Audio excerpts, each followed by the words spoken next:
grâce et de faveur. La semaine dernière, je pense que j'ai déjà parlé sur la grâce et la faveur, mais que la grâce et la faveur soient votre partage, que la grâce soit votre environnement, votre atmosphère, et que la faveur soit votre vêtement. Que cela vous privilégie aux yeux des hommes, que le shannan soit votre partage, et que cela vous rende exceptionnel. Amen. Parce que s'il y a une chose que j'aime avec la grâce, c'est que la grâce rend exceptionnel. Ce qui rendait David supérieur aux autres n'était pas ses capacités, n'était pas sa beauté, n'était pas ses beaux yeux bleus, mais ce qui le rendait exceptionnel et supérieur aux autres, c'était la grâce qui se reposait sur lui.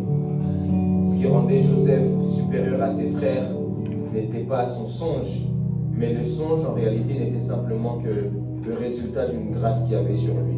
Quelqu'un me suit? Quelqu'un me suit? Vous savez, j'aime dire une chose, c'est que la grâce est supérieure à tout ce qui brille. Quelqu'un peut bouger sa main comme ça, si tu es avec moi, bouge simplement ta main. La grâce est supérieure à tout ce qui brille. La Bible nous parle d'un texte, on nous parle de Elkana. Quelqu'un peut dire avec moi Elkana. Elkana avait deux femmes. Il avait une femme qui s'appelait Anne, et il avait une femme qui s'appelait Pénina. Quelqu'un me suit?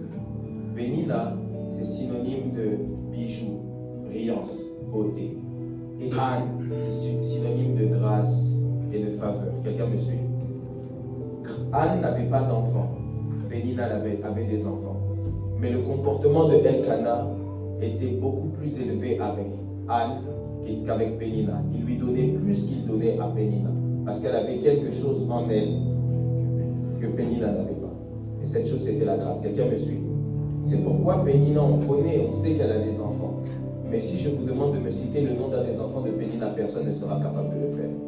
Mais si je vous demande de me citer le fils de Anne, je pense qu'on sera plusieurs à pouvoir le faire. Quelqu'un me suit? Qui connaît le fils de Anne? Samuel. Amen. Que Dieu vous bénisse. Par là, je voulais dire simplement que la grâce qui est en toi, écho, please. La grâce qui est en toi est supérieure à tout type de choses qui peut briller. Ne néglige jamais ta grâce pour quelque chose qui brille. N'échange jamais ta grâce pour quelque chose qui brille. Parce que la grâce brille plus que tout ce qui brille. Amen. Si tu peux retenir une phrase sur la grâce brille plus que ce qui brille. Amen. Parce que toutes les choses qui brillent et tous les bougies peuvent s'abîmer avec le temps. Mais la grâce ne périt jamais. La grâce n'a pas de temps de péremption, on dirait. N'a pas de temps de péremption. Amen. Mais je disais principalement dans cette soirée ou en cet après-midi, je voulais parler de focus. Focus. Quelqu'un doit certainement se demander pourquoi est-ce qu'on parle de focus. Parce qu'on est le premier culte de l'année. Tout le monde est venu avec des nouvelles résolutions. Tout le monde s'est dit, cette année, il faut que je fasse ça. Tout le monde a placé des objectifs. Est-ce que quelqu'un a placé des objectifs ici? Il fait simplement ça? Ok. Je vois que même si tout le monde n'a pas placé d'objectifs, on est plusieurs à en avoir placé. Alors, la plupart du temps, la chose qui nous fait rater nos objectifs n'est pas le manque de capacité. La chose qui nous fait rater nos objectifs n'est pas le manque de pouvoir. La chose qui nous fait rater nos objectifs n'est pas le manque d'intelligence. La chose qui nous fait rater nos objectifs n'est pas le fait que Dieu n'est pas avec nous. La chose qui nous fait rater nos objectifs, c'est pas que Dieu nous a abandonnés.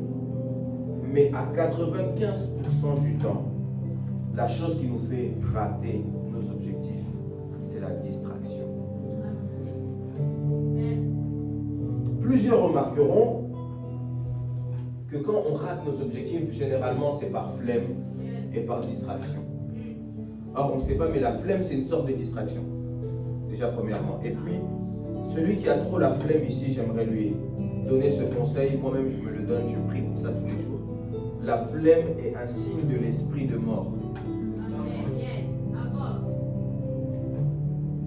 Je sais que ça peut être choquant, mais parce que la flemme va vous pousser à aimer le sommeil. Et quelqu'un qui dort trop sans se réveiller, c'est quelqu'un en réalité qui est mort. Donc la flemme est un signe de l'esprit de mort. Je ne dis pas que vous allez mourir parce que vous avez la flemme. Je dis juste que quand vous voyez la flemme trop prendre le dessus, c'est la présence ou l'ombre de l'esprit de mort quelque part. Quelqu'un m'a suivi jusqu'à là. La chose qu'il faut savoir faire, c'est combattre premièrement la flemme et de deux la distraction. La stratégie du diable en ces temps, c'est la distraction. Je parlais avec l'évangéliste Élisée Landou, je pense, il y a quelques jours. Hier soir, on parlait de ça. On parlait de tout ce que les généraux faisaient de Dieu, les miracles et les prodiges qu'ils faisaient. Et on se posait la question, pourquoi est-ce que dans nos temps, ces choses ne se font plus? Est-ce que je peux vous donner la réponse? Parce qu'on est beaucoup trop occupés. On a trop de choses à faire. La stratégie du diable pour nous empêcher d'atteindre nos objectifs, nos buts, nos missions, nos destinées, c'est de nous occuper et de nous distraire. Est-ce que je peux vous parler de quelqu'un? Est-ce que je peux vous parler de quelqu'un? Quelqu'un peut dire avec moi Jacob. Jacob a deux femmes. La première s'appelle Léa, la deuxième s'appelle Rachel. Mais comment est-ce que Jacob a eu ses femmes? Est-ce que je peux vous expliquer ceci? Jacob est le fils d'Isaac. Quelqu'un me suit? Isaac, fils de la promesse, il engendre ses enfants, Ésaü et Jacob, qui sont des jumeaux, mais Ésaü est le premier, Jacob est le second. Jacob vole le droit d'aînesse à Ésaü à cause de l'argent, des choses à manger, de la nourriture. Mais on va passer là, ça c'est les enseignements qu'on aura avec le temps. Et ce qui se passe, c'est qu'une fois que Jacob a la promesse, Jacob a la bénédiction de son père, Jacob a l'avenir, Jacob a les objectifs. Jacob se dit qu'il faut qu'il récupère une femme. Quelqu'un me suit? Et lorsqu'il se dit qu'il doit avoir une femme pour pouvoir accomplir sa destinée, il doit aller récupérer une femme et il va chercher la femme où? Dans la maison de son père. Et ce qui se passe, c'est qu'une fois qu'il arrive là-bas, il arrive dans la maison de Laban. Laban, il vient et dit, Laban, écoute, je veux Rachel. Et Laban lui dit, écoute, travaille 12 ans, c'est ça, 12 ans si je ne me trompe pas. 12 ou 14 ans, quelque chose dans le film. Combien? 7 ans? 7 ans? Ok, merci beaucoup, les lecteurs de la Bible. J'aime ça. Laban lui dit, travaille 7 ans. Et lorsqu'il travaille 7 ans, il n'a pas Rachel, mais il a Léa. Premier problème. Laban, Jacob, tu travailles pour Rachel, mais on te donne Léa. Mais est-ce que je peux vous donner pourquoi est-ce que Laban, Jacob a eu Léa? Jacob a eu Léa parce que Léa c'était la première. Et Jacob a volé les droits d'aînesse. C'est pourquoi en volant les droits d'aînesse, il récupérait tout ce qui était des choses des premiers. Mais bon, ça c'est pas mon principal problème ce soir. La deuxième chose, c'est qu'il dit, ok, je travaillerai encore 7 ans pour avoir cette fois-ci Rachel. Laban fait une erreur. Parce qu'il n'a pas travaillé 7 ans pour Léa et 7 ans pour Rachel. Mais il a travaillé en réalité 14 ans pour Rachel. Parce qu'en aucun cas, dans la tête de Jacob, il voulait Léa. Dans la tête de Jacob, il a tous les jours où il travaillait, son objectif c'était Rachel. Mais vous savez comment est-ce que Laban l'a eu? La Bible me dit que Jacob, Dieu lui parlait par les songes. Et lorsque vous lisez ce que Jacob dit, il dit que tellement que Laban le faisait travailler, le sommeil quittait ses yeux. Et ça fait que tellement que le sommeil quittait ses yeux, il était distrait de la voix de Dieu et des directions de Dieu pour lui. Et ça fait que tellement il était distrait de la voix de Dieu et des directions de Dieu pour lui, il n'avait pas de vision, de direction, il allait n'importe où. C'est ça la distraction. Pourquoi est-ce qu'aujourd'hui les signes et les prodiges ont quitté l'église? Pourquoi est-ce qu'aujourd'hui on n'atteint pas nos destinées? Pourquoi est-ce qu'aujourd'hui on rate nos objectifs? C'est parce que le diable nous donne trop de distractions. Tu vas quitter ici, tu vas ouvrir ton téléphone, tu vas voir Instagram. Quand tu n'as pas Instagram, tu as Snapchat. Quand tu n'as pas Snapchat, tu as Facebook. Quand tu n'as pas Facebook, tu as TikTok. Quand tu n'as pas TikTok, tu as quoi? Twitter. Quand tu n'as pas Twitter, tu as quoi? On a toujours quelque chose. Quand c'est pas ça, tu es au travail. Quand c'est pas le travail, tu es devant la télé. Quand tu n'es pas devant la télé, tu es devant ton Mac. Quand tu n'es pas sur ton Mac, tu es sur Deezer. Quand tu n'es pas sur Deezer, tu es sur Apple, Spotify. On a toujours quelque chose. Quand c'est pas ça, tu es sur YouTube, tu regardes les youtubeuses qui font des pranks, des trucs, des je ne sais quoi. Quelqu'un me suit. Est-ce que je dis que ces choses sont mauvaises? Ce n'est pas ce que je dis. Je dis simplement qu'il y a un excès de ces choses. Je dis simplement qu'il y a un excès de ces choses qui ne nous permet pas d'être focalisés sur nos objectifs. Quand on parle de focus, c'est avoir une direction et tout ce qu'il y a autour devient flou. Qui aujourd'hui sait où il veut aller. Et quand tu sais où tu veux aller, toutes les choses autour deviennent vides. Quelqu'un se pose la question, pourquoi est-ce que Jésus n'a pas péché? En réalité, Jésus n'a pas péché parce qu'il n'était pas 100% homme, parce que Jésus était 100% homme. Mais Jésus n'a pas péché parce qu'il savait en réalité qu'est-ce qu'il devait faire. C'est pourquoi d'ailleurs Jésus ne s'est jamais lamenté lorsque Judas l'a vendu, parce qu'il savait que c'était son objectif. Est-ce que je peux vous révéler une chose sur le péché? Le péché est en réalité, le péché n'a jamais été je n'ai pas le droit de, j'ai le droit de. C'est pas ça le péché. Ça c'est le plan du diable. Le diable veut nous faire croire que le péché est à base de restriction. Le péché n'est pas une base de restriction. Le péché, c'est manquer le but. À chaque fois que tu manques le but, tu pèches. Un exemple, Dieu veut transmettre une pensée aujourd'hui.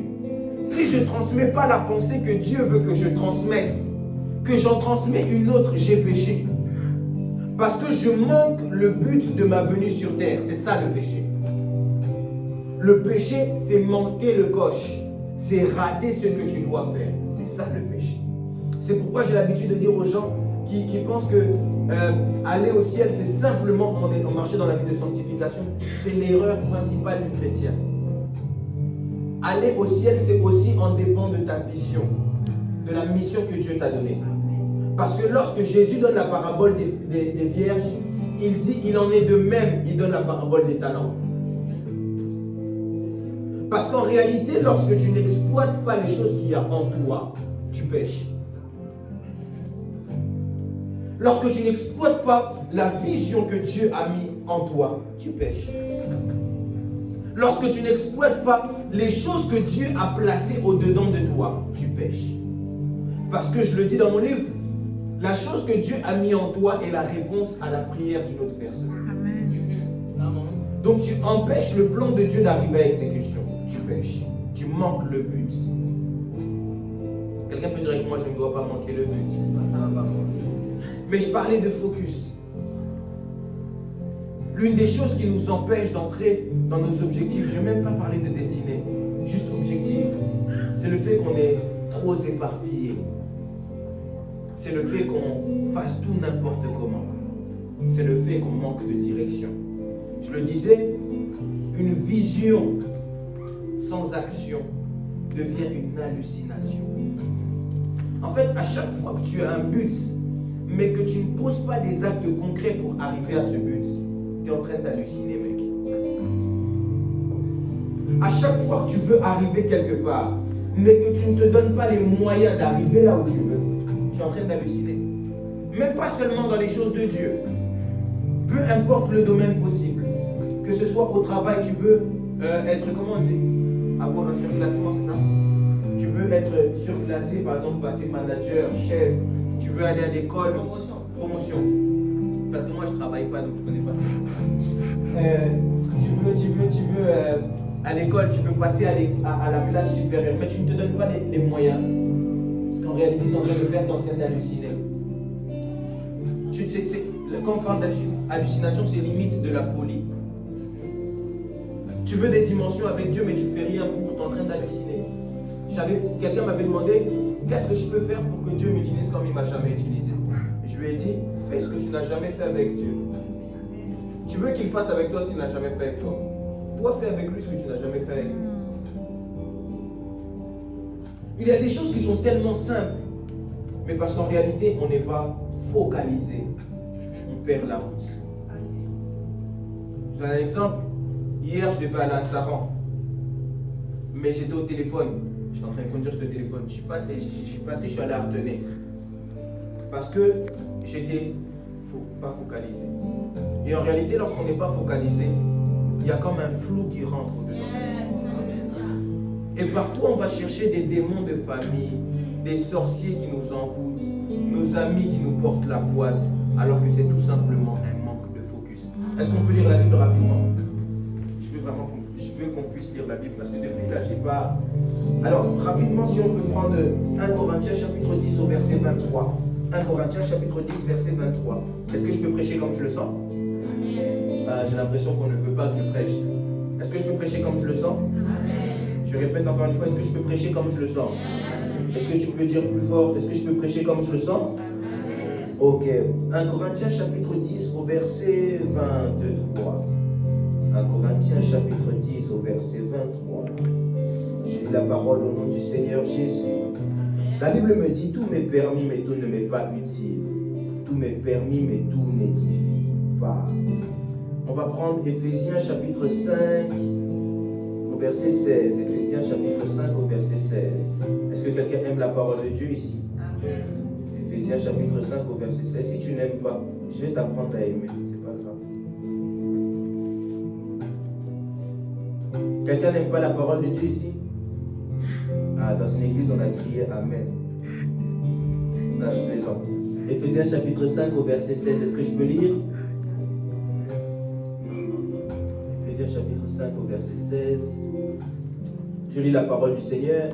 Rachetez le temps car les jours sont mauvais. Je vais le redire. Rachetez le temps car les jours sont mauvais. Et dernière portion des écrits, Luc chapitre 10 au verset, à partir du verset 30. Je sais que ce texte, certainement les gens qui m'ont déjà écouté prêcher m'ont déjà écouté prêcher ce texte de Luc chapitre 10, mais l'Esprit m'a demandé de le reprendre quand j'étais assis là-bas tout à l'heure. Luc chapitre 10 au verset, à partir du verset 30. Un homme descendait de Jérusalem à Jéricho, il tomba au milieu des brigands. Ils le dépouillèrent, le chargeur de coups, et s'en allèrent, le laissant à demi-mort. Un sacrificateur qui par hasard, ayant descendu par le même chemin, ayant vu cet homme passa outre. Un Lévi arriva aussi dans ce lieu, l'ayant vu, passa outre. Mais un Samaritain qui voyageait, qui étant venu là, fut ému de compassion lorsqu'il le vit, il s'approcha, banda ses plaies, il versa de l'huile et du vin, puis le mit sur sa propre monture, le conduisit à une hôtellerie et prit soin de lui. Le lendemain, il tira 2 deniers, les donna à l'hôte et dit, aie soin de lui, et ce que tu dépenseras de plus, je te le rendrai à mon retour. Parole du Seigneur. Alors, on a lu 3 textes.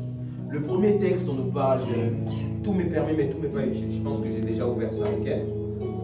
Quand j'ai parlé de manquer le but, etc. Plusieurs se posent certaines questions. Un exemple. Plusieurs se posent certaines questions. Je n'ai pas envie de donner cet exemple pour pas toucher le cœur de certains. Je ne pense pas que tout le monde est susceptible de pouvoir l'entendre maintenant. Alors, plusieurs se posent des questions de savoir un exemple. Ok, je vais donner un exemple. Serviteur Chavny, pourquoi est-ce que tu ne mets pas de teinture? Je vais répondre, mettre une teinture n'est pas un péché. Ce n'est pas ma conviction. Celui qui vient qui me dit c'est un péché, qui me le prouve bibliquement, je ne pense pas que quelqu'un va pouvoir le faire. Pour moi, mettre une teinture n'est pas un péché. D'après la théologie que j'ai fait et les écrits que j'ai fait, non.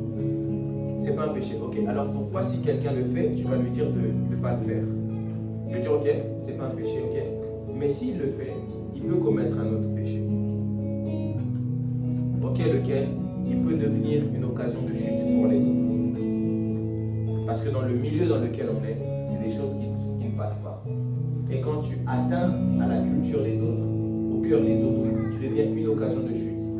Une pêche à cause de toi. Donc, tu n'auras pas péché par l'acte que tu auras commis, mais tu auras péché par les conséquences que cet acte aura fait. Quelqu'un me suit? Est-ce que c'est bon l'exemple que j'ai donné ou un autre exemple? Non, pas d'autre exemple? Ok. Alors, c'est des petits trucs comme ça. Tout m'est permis, mais tout n'est pas utile. Pourquoi on peut les laisser?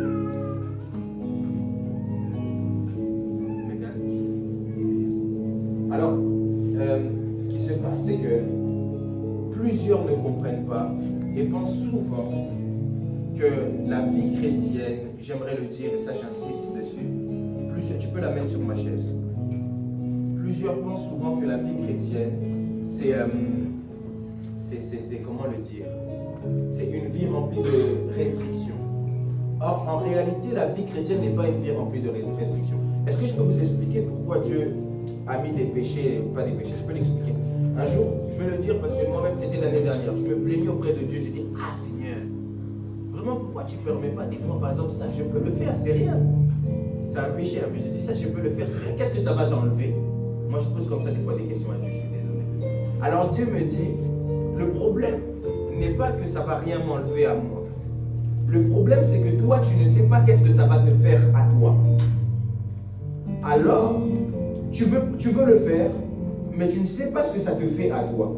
Mais moi, étant donné que je sais ce que ça te fait à toi, je te protège. Je ne t'empêche pas, mais je te protège. C'est pourquoi je te dis de ne pas le faire. Est-ce que je peux donner un exemple? Dieu nous dit de ne pas vivre dans la publicité. Seigneur, pourquoi est-ce que je ne peux pas aller coucher avec une femme? Qu'est-ce que ça va t'enlever? Ok? Je pense qu'il y a certaines personnes qui ont déjà se poser cette question. D'accord? Je vais répondre à cette question. Si tu couches avec une femme, la Bible dit celui qui couche avec une prostituée devient prostituée. Parce que, en fait, ce truc-là, c'est déjà, il y a un lien de sang qui se fait.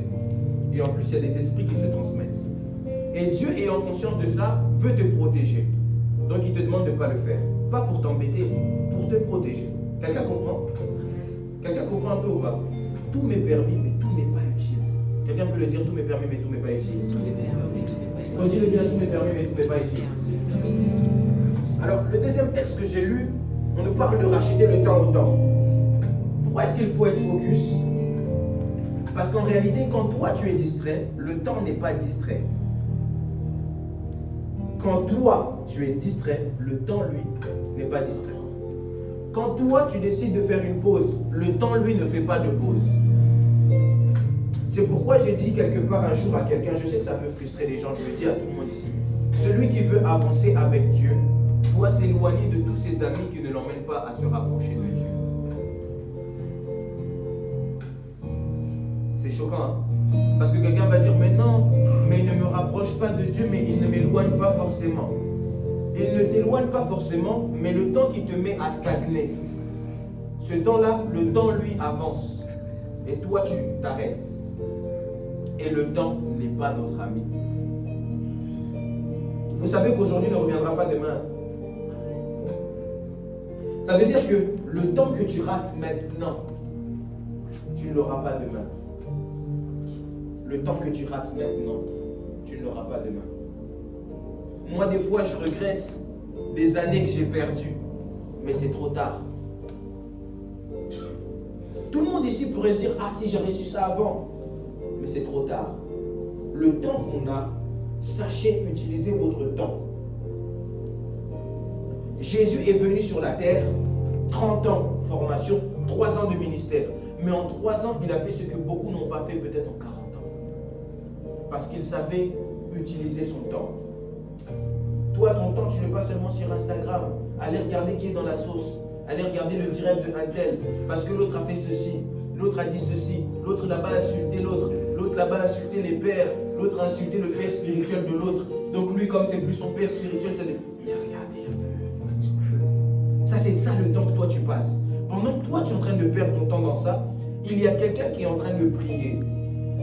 Et cette personne qui est en train de se consacrer, prier, quand on va monter sur une chaire et tu vas voir demain on la propulse.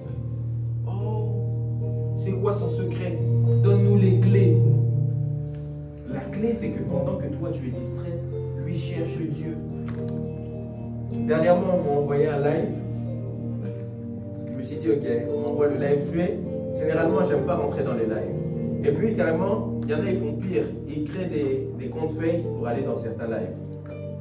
Ça me choque encore plus. On m'envoie un live polémique, sur lequel je ne peux pas perdre mon temps.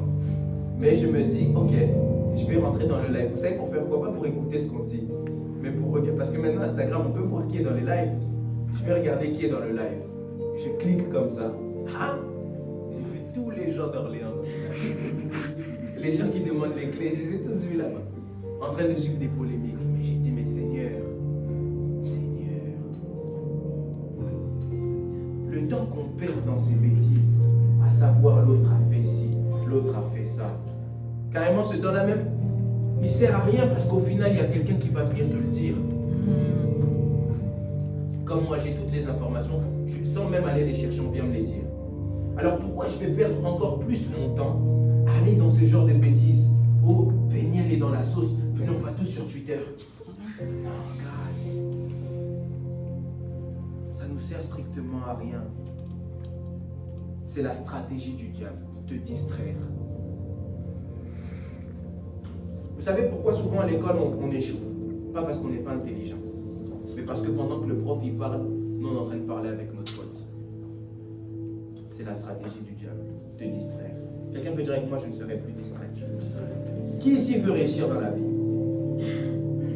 On veut tous réussir. Moi-même, je me donne un objectif. J'ai dit, normalement, en 2023, je dois acheter une Rolex. Ça peut paraître fou pour quelqu'un. Mais étant donné que je me donne cet objectif, frère, tu vas venir, tu vas me dire, viens, on va truc. Je vais te dire, non, tu veux quoi? Tu veux quoi? Non, non, non, non. Je me donne des objectifs. Mon objectif, c'est qu'à la fin de l'année, cette salle soit remplie chaque samedi. Je fais ce qu'il faut pour. J'évangélise. J'essaie de gagner des âmes. J'investis sur ceux qui travaillent avec moi. Je donne de mon temps à des gens comme Megan. Quand Megan me dit, écoute, donne-moi comment tu peux m'expliquer. Je donne mon temps. Je donne mon temps à des gens qui croient en la vision, qui ont des objectifs. Mais quelqu'un comme ça qui vient me dire, et puis, hey guys, focus. Qu'est-ce que tu veux de ta vie? Qu'est-ce que tu veux de ta vie chrétienne? Plusieurs ne rentrent pas dans leur destinée parce qu'ils vont au mauvais endroit par distraction. Parce que ma copine prie ici, moi je vais prier ici. Gars, c'est pas ça. Est-ce que je peux révéler une chose sur les églises? Est-ce que je peux révéler une chose sur les églises? L'église, c'est Bethel ou Ecclésia. C'est-à-dire main de Dieu, Ecclésia, assemblée. Ok? Mais il y a des choses pour toi qui ne sont pas partout. Il y a des choses pour toi où Dieu t'attend à un seul endroit. On est d'accord?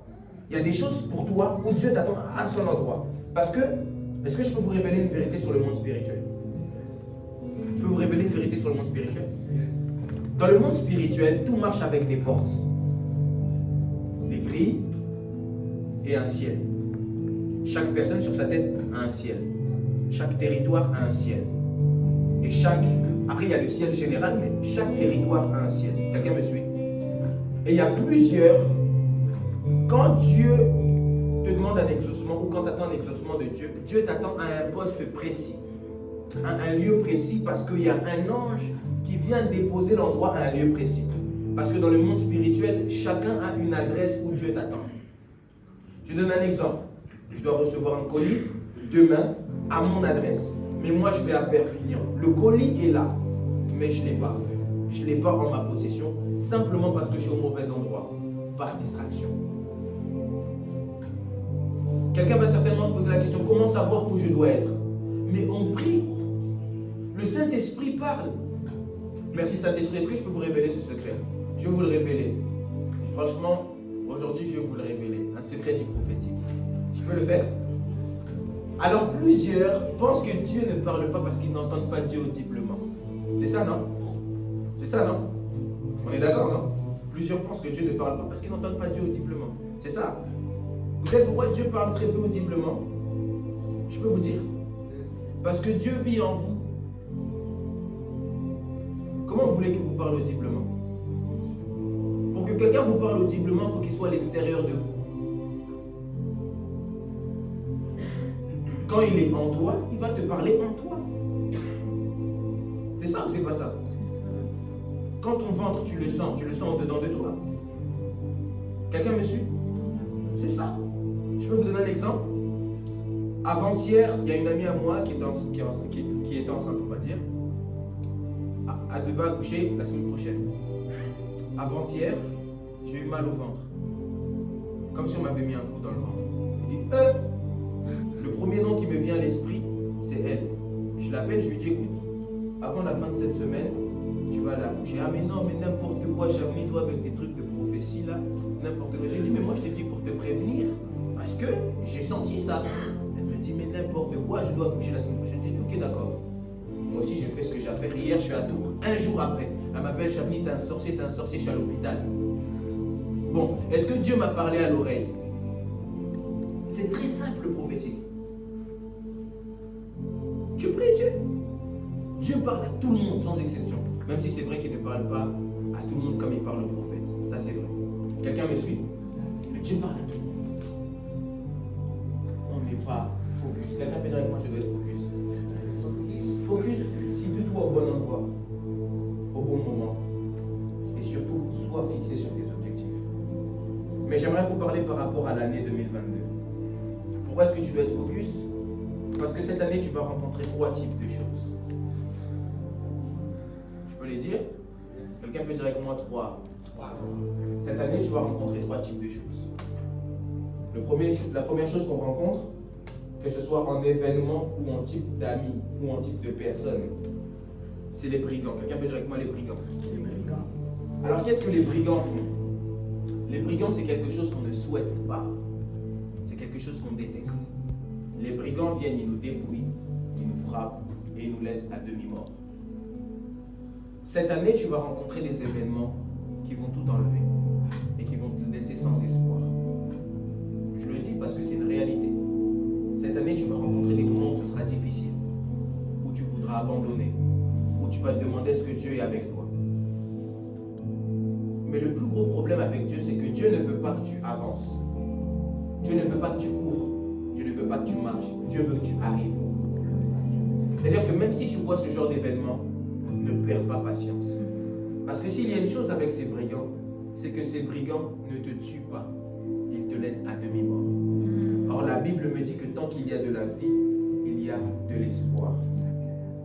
Cet homme, dans Luc, il s'est dit, il passe de Jérusalem, il va à Jéricho.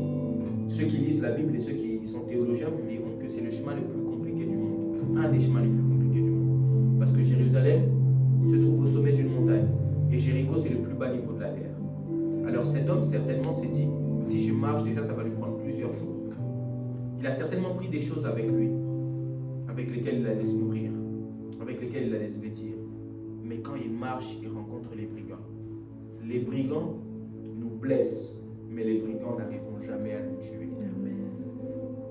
J'aimerais dire à quelqu'un, tu rencontreras des choses qui vont te blesser, mais ces choses n'arriveront jamais à te tuer.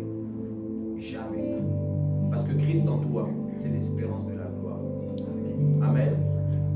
Deuxième type de choses qu'on rencontre, est-ce que je peux le dire? Le deuxième type de choses qu'on rencontre, c'est ce qu'on pense qui peut nous sauver. La Bible dit qu'il rencontre le Lévi et le sacrificateur. Et quand le Lévi et le sacrificateur passent, il ne le calcule pas, il passe outre. Tu rencontreras ces choses en lesquelles tu as mis ton espoir.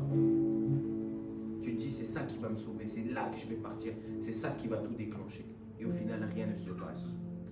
Il y a ces choses qui ne nous ajoutent rien, mais qui ne nous enlèvent rien aussi. N'y prête pas attention. Quelqu'un peut dire avec moi David? David va affronter Goliath. Son grand frère Eliab lui dit, David, je connais ton orgueil. David avance, il va affronter Goliath.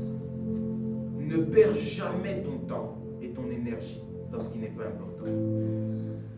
David savait que ça ne sert à rien que je puisse répondre à Eliab. Ça ne va rien m'apporter. Autant aller perdre mon énergie face à Goliath. Jésus demande à ses disciples, qu'est-ce que les gens disent que je suis? Il y en a qui disent, certains disent que tu es Jean-Baptiste. Ce qui me fait rire avec ces gens, c'est que Jean-Baptiste vivait au même temps que Jésus. Jésus ne répond pas.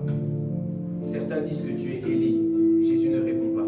Certains disent que tu es Jérémie. Jésus ne répond pas. Pierre lui dit, je sais que tu es le Christ, le Fils du Dieu Tout-Puissant. C'est là que Jésus répond.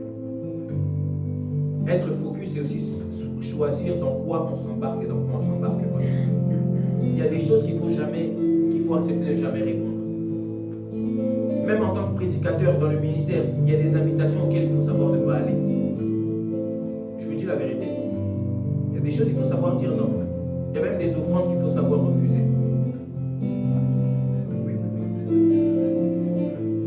Il y a des choses auxquelles il faut savoir dire non. Il y a des défis inutiles qui nous perdons du temps qu'il faut savoir dire non. Il faut savoir être capable de le faire. Quelqu'un peut lever sa main droite avec moi et dire, je dois être capable de dire non. Élève-le bien et dis-le bien fort. Je dois être capable de dire non. Apprenons à dire non. Il y a des choses qui ne sont pas importantes. Ça ne te fera rien gagner. Ça ne te fera rien perdre. Apprends à dire non. Et puis il y a une troisième catégorie de choses qui nous arrivent. Est-ce que je peux dire c'est quoi? C'est le bon samaritain. Dans la vie avec Dieu et dans une année, et surtout dans cette année de grâce et de faveur, il arrive un jour où tout change. Un jour où l'histoire de l'homme change. Il arrive un temps où tout devient différent. Il arrive un jour où le ciel s'ouvre, où nos rêves ne deviennent plus des rêves mais deviennent notre vie. Il arrive un jour où le bon samaritain arrive. Le bon samaritain, c'est ce qu'on ne s'attend pas. Parce que cet homme était certainement juif. Et les samaritains et les juifs ne s'entendent pas. Mais le samaritain, c'est lui qui vient à son aide. Et au lieu qu'il puisse marcher, la Bible dit qu'il le fait monter sur sa monture. C'est l'image de la grâce. C'est que les efforts que tu dois faire, au final, tu ne les feras pas. Il arrive ce jour où tout deviendra facile pour toi. Il arrive ce jour où les choses compliquées deviennent faciles et souvent en ta faveur. Il arrive ce jour où Dieu décide de dire un mot. Si tu vois tout le monde parler, ce n'est pas grave. Attends seulement que Dieu puisse dire quelque chose. Parce que la parole de Dieu est créatrice. La parole de Dieu est créatrice. Même lorsque c'est difficile, ne baisse pas les bras. Parce que lorsque Dieu vient sonner le temps kairos, une chose qu'il vient faire, c'est qu'il te fait oublier les souffrances du passé. Quelqu'un peut dire avec moi Amen. Amen. Le samaritain vient, la Bible me dit, première chose qu'il fait, il lui met de l'huile. Vous savez ce que représente l'huile? L'huile, c'est l'image de l'onction. Mais l'huile n'est pas seulement l'image de l'onction. L'huile, c'est l'image de la restauration. Parce que quand quelqu'un est blessé, comme moi je suis blessé là, quand je mets de l'huile, ça fait que ma blessure va partir plus vite. Ça va nettoyer ma blessure. Quelqu'un me suit?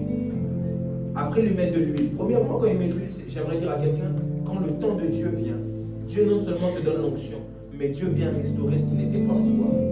Et vous savez une chose, c'est que lorsque Dieu restaure toujours mieux, non seulement en qualité, mais aussi en quantité. C'est pourquoi je connais un homme dans la Bible qui s'appelle Job. Job a perdu tous ses enfants. Job a perdu ses richesses. Mais quand Dieu est venu pour restaurer, il lui a donné au-delà de ce qu'il avait déjà. Je lève ma main droite et je prie pour toutes les personnes qui se trouvent dans cette salle. Que Dieu vous donne au-delà de ce que vous avez perdu.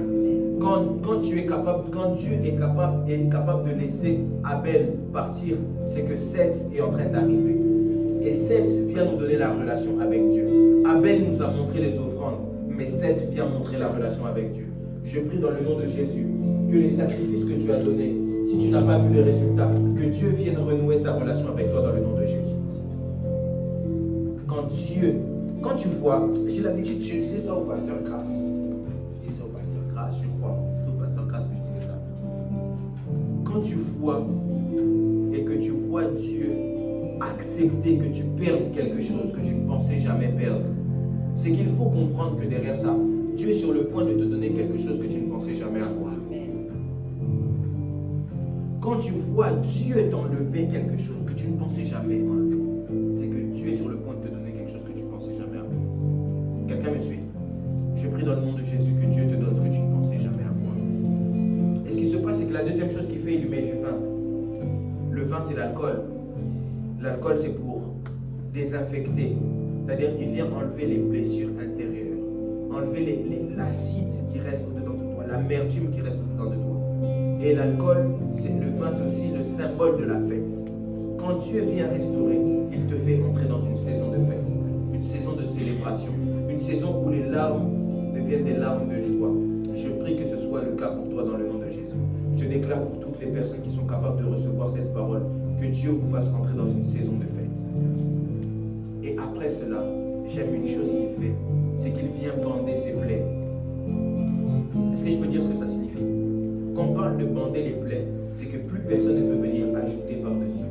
Il vient mettre une conclusion à cette histoire. J'aimerais dire à quelqu'un, les histoires de demain, c'est les histoires de demain. Dieu vient les conclure en cet après-midi. Amen. Que Dieu conclue tes histoires, qu'il te fasse oublier les blessures du passé, qu'il t'ajoute des choses et qu'il te donne de louer Dieu dans le nom de Jésus. Mais au-delà de ça, il l'emmène chez un hôtelier et dit, prends soin de lui. Et si jamais il y a des choses à payer, ne lui demande rien. Mais je viendrai moi-même payer pour lui. J'aimerais dire à quelqu'un, une chose avec Dieu, c'est que Dieu ne va rien te demander. Parce que la grâce, c'est 100% Dieu, 0% des hommes. Dieu ne veut pas que tu puisses réussir par tes efforts. Mais Dieu prend la charge lui-même de te faire réussir. Dieu prend la charge lui-même de rendre ton nom grand. Dieu prend la charge lui-même de transformer ta vie lui-même. Il prend toute la charge à lui-même. Que Dieu le fasse pour vous dans le nom de Jésus. Et une chose que j'aime le plus avec ce texte, vous savez c'est quoi? C'est que cet homme a rencontré ces trois choses. Mais comme on dit, on paye les musiciens à la fin du bal. Au final, cet homme est arrivé là où il voulait arriver. peu importe les péripéties qui se passeront sur le chemin, à cause de ta capacité à être focalisé sur ce que tu veux, je déclare dans le nom de Jésus que cette année ne finira pas tant que tu n'atteignes pas tes objectifs. Quelqu'un ne me dit pas Amen, peut-être qu'il pense que je parle à son voisin. J'aimerais le dire à toute personne qui le sent dans son cœur. Cette année ne finira pas si tu n'atteins pas tes objectifs. Amen. Dieu est capable d'arrêter le soleil pour que tu atteignes tes objectifs. Amen. Dieu est capable de rendre un jour qui dure 24 heures, le rallonger en 48 heures pour que tu atteignes tes objectifs. Je prie dans le nom de Jésus qu'il en soit ainsi pour toi. Le temps arrive où on doit finir nos années rassasiées. Tu finis ton année parce que tu as eu tout ce que tu voulais avoir. Tu finis ton année parce que tu as vécu tout ce que tu voulais vivre. Tu finis ton année parce que tout ce que tu as demandé à Dieu, Dieu te l'a donné. Parce que Dieu ne nous refuse rien de bon. Si Dieu te refuse quelque chose, c'est parce que, un, tu as mal demandé, ou deux, tu n'es pas prêt à avoir cette chose. Mais en réalité, Dieu ne t'a pas refusé. C'est que tu as juste mal demandé. Quelqu'un me suit? En cette année de grâce et de faveur, je prie dans le nom de Jésus que cette année soit une année mémorable pour nous. Je prie pour tout celui qui croit en cette parole.